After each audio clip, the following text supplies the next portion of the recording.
Mauta.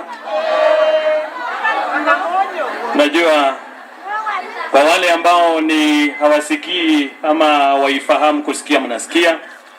Karanga endelee kuja. Wale ambao hawaelewi na lugha hii ya Kiebrania ya mbinguni, huyo ni mwimbaji.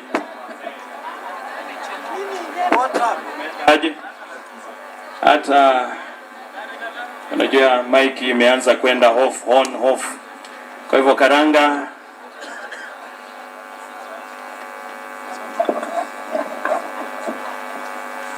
habari ya leo. Acha niwasalimie kwa jina la Yesu. Mko sawa? Mko wazima? Pia mimi nashukuru niko mzima. Mungu ni mwema. Amekuwa nasi katika safari kutoka Nairobi mpaka huku mbali, ambapo tulikuja kumzindikisha rafiki yetu Masi ambaye tumejuana na yeye kwa muda mrefu. Akaambata simulasio na moki.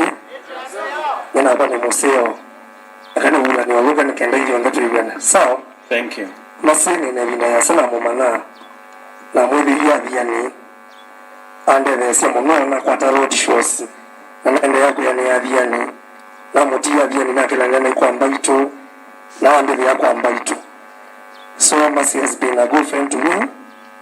Tumetoka mbali na yeye. Amesaidia wasanii wengi sana kufika mahali wako leo, si ndio?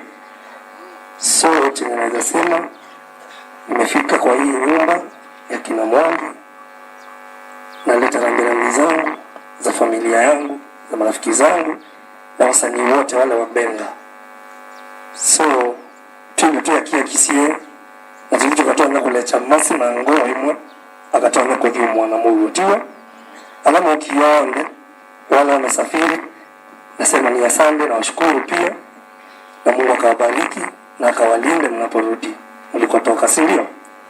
So nasema tuzidi kuombeana kwa wakati mgumu. Mr. Mwangi, najua na wakati mgumu sana kwako, familia yako, majirani, tutawakumbuka kwa maombi. Asante.